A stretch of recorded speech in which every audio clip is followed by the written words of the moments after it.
Hong Kong 1959. 9 years have passed since Yip Man defeated Twister, the Western boxer. His name is now more well known, but that hasn't changed him. Yip Man still chooses to live a simple life with his wife and youngest son, Yi Ping.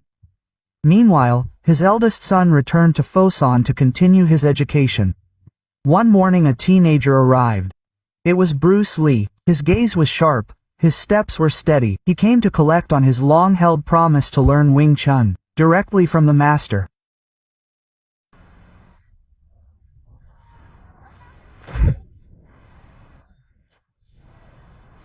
A small test was given. Yip Man lit a cigarette and threw cigarette after cigarette. The cigarettes flew through the air, fast in succession. 1 cigarette, 3 cigarettes. Bruce Lee managed to kick them one by one, proving his speed. But suddenly Yip Man threw something different. Water.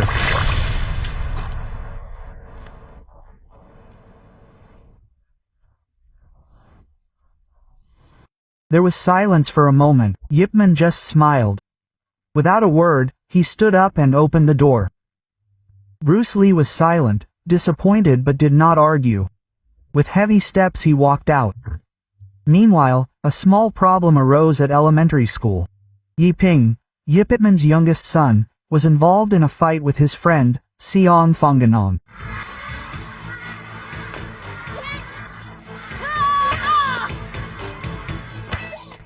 The other boys cheered at the small duel until their teacher, Miss Wong, finally intervened. Her reason was trivial. They simply wanted to prove who was the best in Kung Fu. The parents were immediately summoned, but only Yip Man's family showed up. From there, another story unfolded. Fong lived alone with his father, a rickshaw driver who often came home late. Upon hearing the news, Yip Man immediately arrived. Fong looked hungry, but his father hadn't arrived yet. Seeing this, Yip Man invited Fong to dinner with his family. That night, the atmosphere was warm and simple. Fong even demonstrated his Wing Chun skills, though still crude.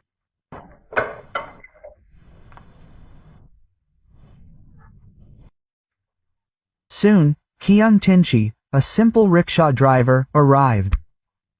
He picked up his son with a friendly face.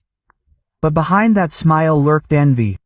There was a burning determination. One day, he must surpass Yip Man's fame.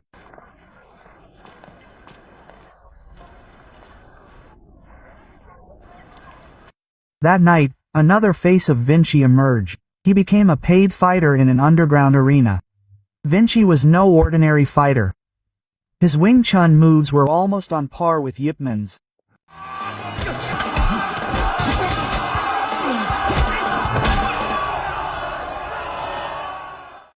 The arena was dominated by Making Sang, a local gang leader. And on top of the moss stood Frank, a former American heavyweight boxer and land mafia. He came with his family to collect the profits from their shady business. Not only that, Frank was targeting the school land where Yi Ping and Fong studied. His orders were clear. Take control of the school land. The deadline was 2 weeks. Yes. The next day, a journalist named Lee attended the banquet of the masters.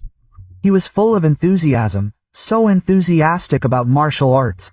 Master Pin welcomed him and then introduced the most respected figure in Hong Kong, Yip Man. As documentation, the masters prepared to take a group photo. However, in the midst of that moment, the phone rang. Yip Man received a call from his wife.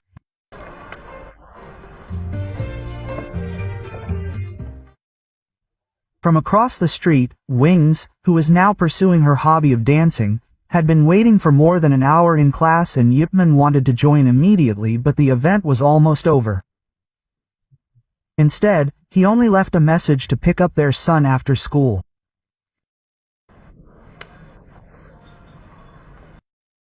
While waiting for his son at school, Yip Man met Tin-chi again. From a light conversation it was revealed that they both came from the same roots. Still in the same Wing Chun school, although different styles. The difference was that Yip Man's Wing Chun emphasized deadly gentleness. Meanwhile, the school of thought Tin-chi studied emphasized strength.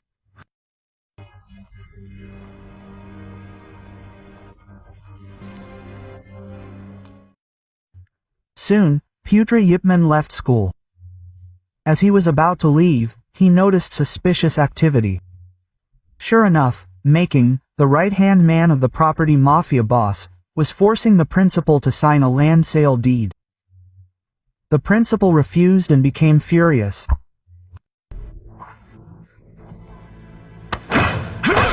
The situation escalated. Making intimidated and coerced until words suddenly became useless. Hands and feet spoke, and the police were called. But counter-threats came. Miss Wong became the next target.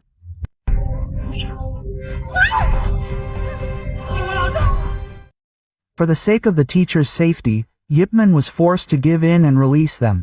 Soon, the police, led by Fatso, arrived. He could only promise to investigate the case. But with limited personnel, they couldn't guard the school 24/7. For Making, the defeat was an insult. That same night, he sent his men to blockade the school. The next morning, the students and parents were confused. The school gates were locked tightly, covered with wooden planks and iron chains. Their anxious faces turned to relief when Yipman arrived. He and his students dismantled the barriers. But their movements were being watched. From a distance, the thugs were just waiting for the right moment to strike again.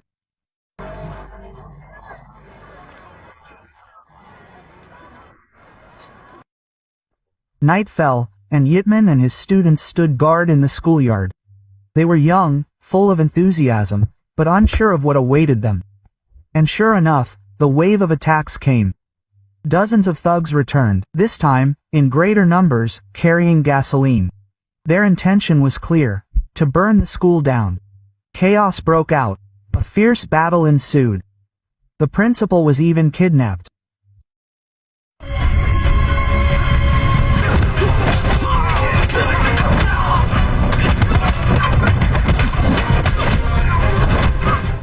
Despite fighting with all their might, the opposition was too numerous. The situation was dire. Luckily, a pedicab stopped. The C-team, who happened to be passing by, saw what was happening. Without hesitation, they intervened.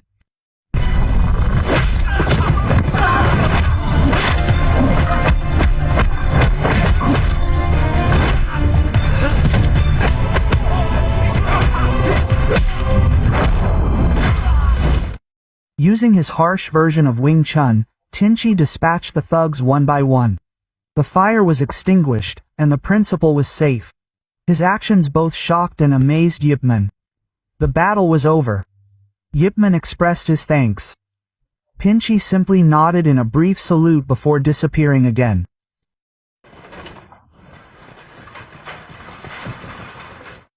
Although Fatso promised to investigate the school case, reality proved otherwise. The police were clearly unable to guard the school 24/7. Once again, the responsibility fell on German's shoulders. To make matters worse, Fatso tried to bring the case to his superior, the British chief of police. His request was flatly rejected. Something was wrong, something was off, and there was a hint of conspiracy.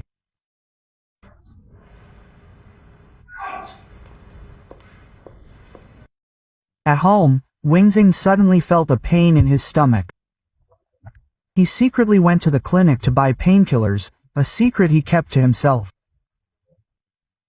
And while on guard at school, Yipman was visited by Master Tin, the man who had been Making's teacher.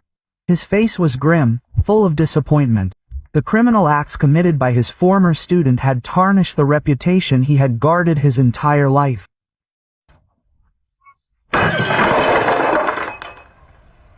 Without delay, Master Tin took Yipman straight to Ma's headquarters. The meeting turned heated. Harsh reprimands were hurled. But Ma didn't care. For him, money and power were far more important than honor. Until finally, a loud slap was heard. Master Tin slapped his own student in the face in front of his men. Shame turned to anger. Making couldn't take it. Silently, a knife was drawn.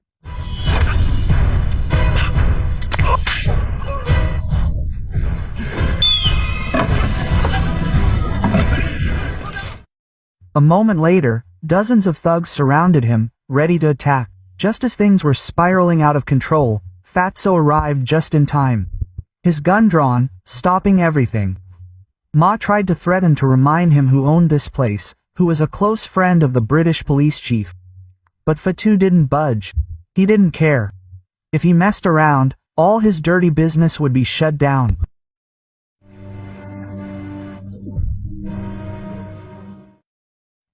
After the incident, Wyman again urged Fatso to resolve the school case. However, the bitter reality was unavoidable. Fatso's boss had been bought by Frank, an American property tycoon. The police were paralyzed and the law was no longer on his side. The only way to avoid casualties was to let the school go. Hearing this, Yipman's blood boiled. He urged Fatso to take a stand. For him, this wasn't just a matter of land, but of the children's future.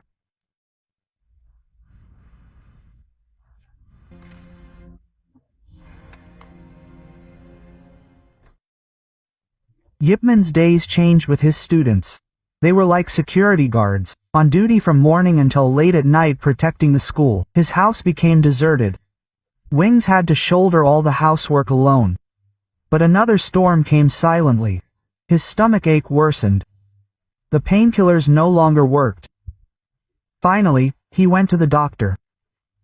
The shocking verdict was cancer. The world seemed to collapse. He returned home with heavy steps holding back tears. From a distance, he saw her husband still busy with school affairs, surrounded by residents. She chose to remain silent, choosing to suppress her pain alone.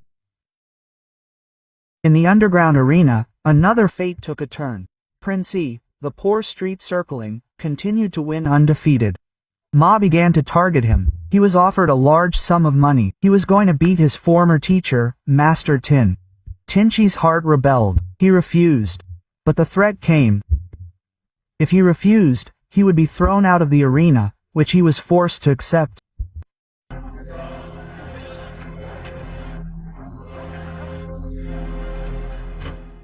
The next morning, tragedy struck. Tin-chi went to Master Tin's shop. The door was closed, no witnesses. Hemming was tense. Then suddenly,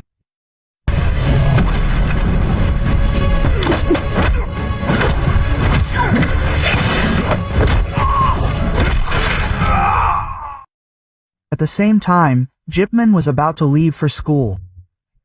But Wing stopped him, asking when her husband would have time for the family. He wanted to tell him about his illness. Before he could answer, the phone suddenly rang.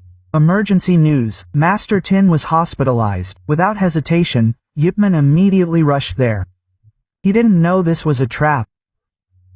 Master Tin never called him. It was all just a ruse from Ma. While Yipman was distracted, Ma's men moved quickly to storm the school. Several children were ambushed and kidnapped. Among them was Yipman's son, Yeping. Even one of the students who dared to resist was beaten mercilessly. Maha smiled as he issued an ultimatum.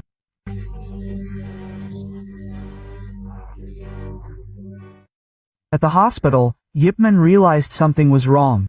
Master Tin had never contacted him. He ran back to school and their bitter news awaited him. 5 children had been kidnapped, including Yiping and Fong. The news hit him hard. His heart burned. Without thinking, Yipman went straight to Ma's headquarters armed with only a bamboo stick. There he was waiting. He demanded the principal as ransom. Meanwhile, Yeping cried.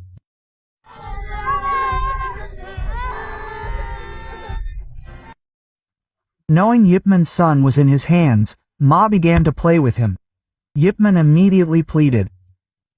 Children should not be involved in this matter, but Ma demanded humiliation.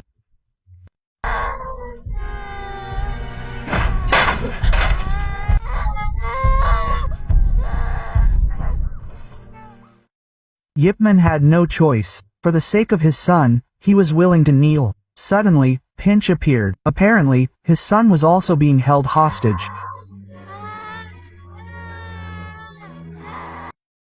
His son's Salega team was released. Although his heart was heavy seeing Yip Man fighting alone, he chose to leave, not wanting to interfere. However, Yip Man was not so lucky. He was faced with dozens of street fighters with no way back. The quiet pier turned into a battle arena.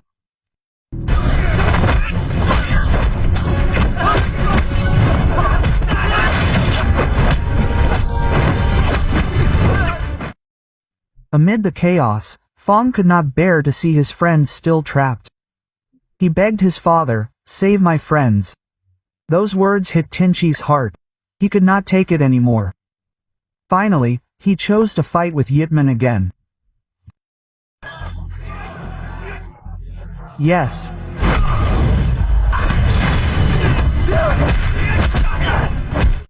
A fight broke out, two Wing Chun masters against dozens of thugs. They fought desperately. Fast movements, hard blows, one by one the opponents fell. But the greatest danger came again. Yiping was pulled by Ma. The situation became increasingly chaotic. Yip Man gave chase. From behind, Ma's men who followed were beaten black and blue. Seeing this situation, Maha returned to his old ways, making Yiping a shield.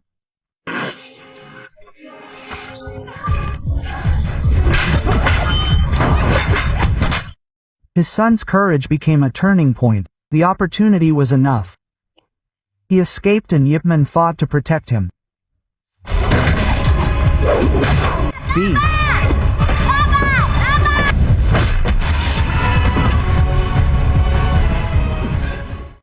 Until finally, the police force led by Fatso arrived at the scene. Ma's men were arrested. Journalists became witnesses. Although Ma managed to escape, the children were safe.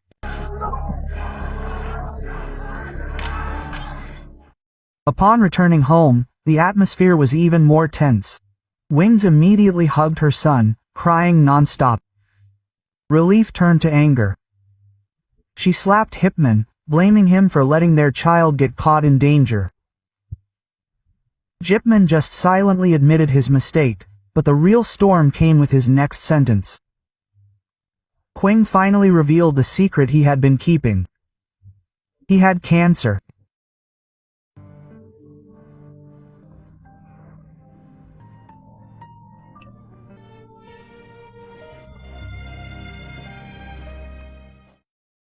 The next day they went to the hospital.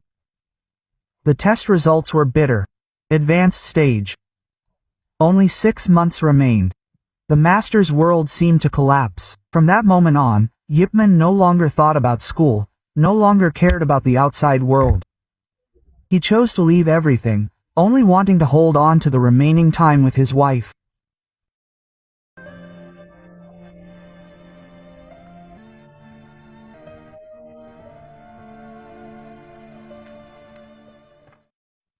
Meanwhile, the kidnapping incident put Frank in the police spotlight. The police chief withdrew. He no longer had protection. The kidnapping carried out by his men was considered excessive. Frank was furious. He took out his anger on Ma.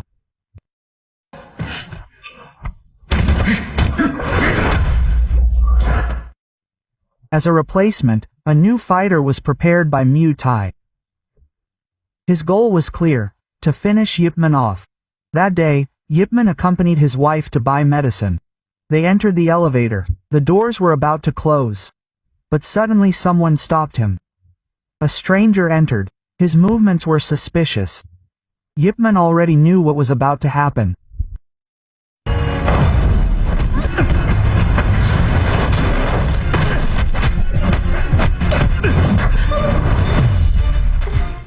In that confined space, Yip Man was forced to fight with calculation. He had to fight, but also protect his wife. Yip Man realized that one misdirected attack could be fatal. He quickly dragged his opponent out of the elevator. The fight continued on the emergency stairs, and this time he no longer held back.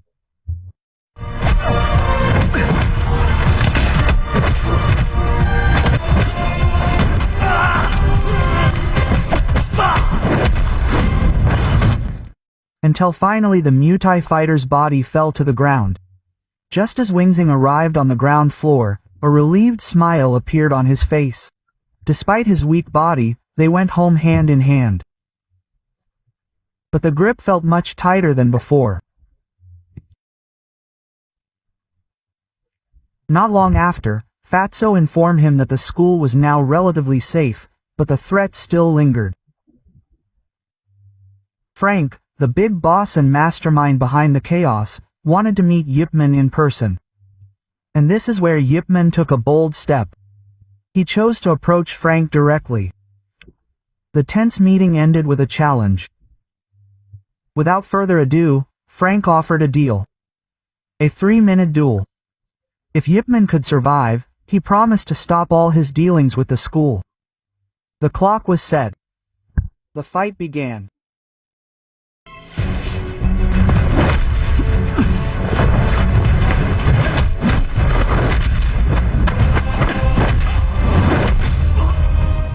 Frank, with his large body, attacked mercilessly. Heavy fists pounded, making Rahman feel pressured. Every second his body threatened to collapse. Time continued to tick away. The 3 minutes felt like an eternity, but Wyman kept getting up, holding on.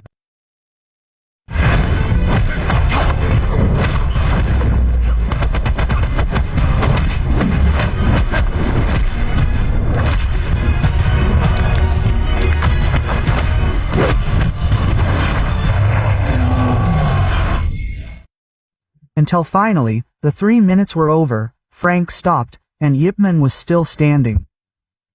A moment of silence fell. Frank just stared, impressed. The fight was over, the promise of the school being saved. On the other side a different story was born. With dirty money from Ma Pinchi, he now opened his own school. Seeing Yip Man's name widely reported in the newspapers, he felt insulted, jealous and anger blinded him. He then went to the newswriter claiming, his Wing Chun is the real one, not Yip Man's. He even tried to bribe to get his name mentioned. However, the writer refused, not believing in Tin-chi's abilities. Offended, Tin-chi took another path. He immediately challenged one of the kung fu teachers there. He would prove it.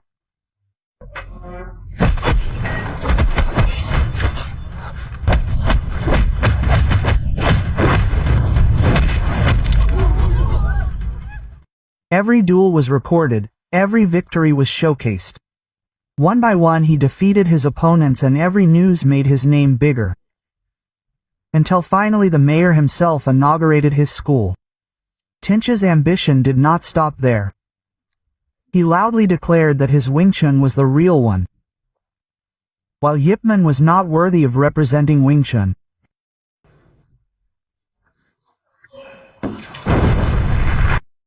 The news spread quickly. The newspaper posters of the challenge were all clearly displayed. Wing Chun saw his sharp gaze as if asking if he would accept but ignored him. For him, nothing was more important than one thing, accompanying his wife in the remaining precious time. He accompanied her to the hospital, took her for walks, watched movies, and was even willing to learn to dance just to make her smile. Unexpectedly, it was in the dance studio that he met again. Bruce Lee agreed to train him. But on one condition, Yip Man must also accept him as a Wing Chun student. Yip Man agreed and explained that he had never rejected Bruce Lee. It was just a misunderstanding from the past.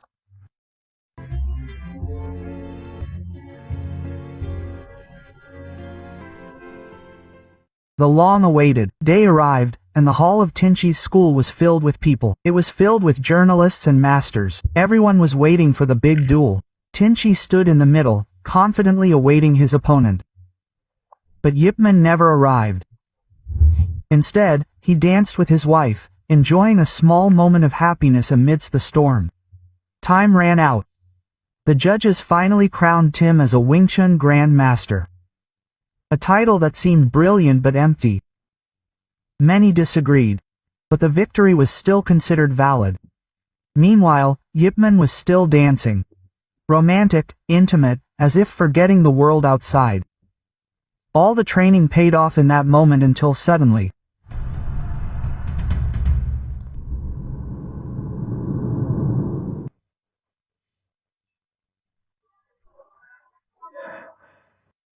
Wing's condition worsened, forcing him to stay in the hospital. Day by day, his body weakened while Yip Man remained faithfully by his side. Wings knew his time was short. Despite his illness, she understood her husband's feelings. She secretly wrote a letter asking her son to hand her over to Tin-chi. The message was that the duel would continue. It continued not for the title, but for her husband. Until one day, Wings made a request. A final memory. She wanted a photo with Yip Man.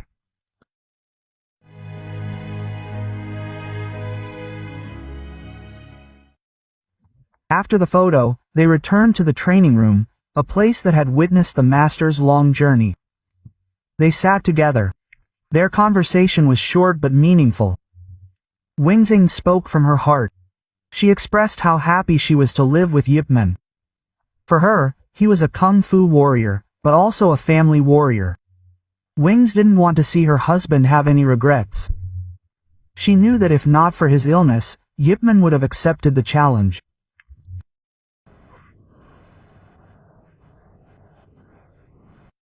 Wings smiled. She understood her husband's feelings without even a word. She conveyed one thing. She had set a date for the duel against Tin-chi. One final request. She wanted to see Yip Man train. She missed the sound of wood, the sound of Wing Chun that used to fill their home. The request struck Yip Man's heart. Although heavy, the simple request also strengthened him. That night, the duel actually took place. Yip Man came to Sasana Tin-chi. In front of his wife, the battle between the two Wing Chun styles reached its climax.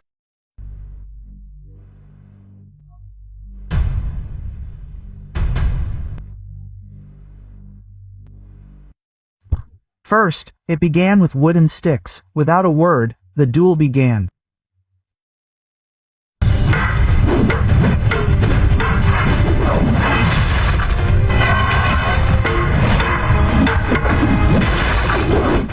Wooden sticks clashed, their clashes pounding. Loud voices filled the room. Two masters of two faiths, equal strength, equal speed, until the staff broke and shattered.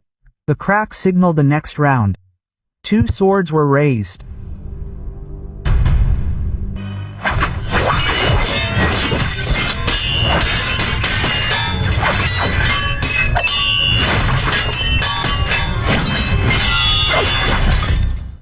At this stage, Yip Man managed to knock the Tin-chi sword away. The butterfly sword slipped. But the real peak was just beginning, bare-handed.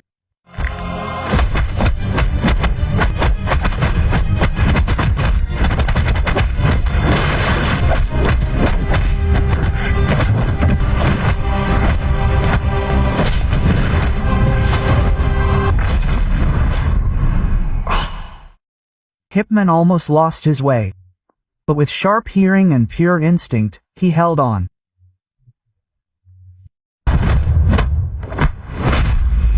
Until finally Tin-chi collapsed, unable to continue fighting.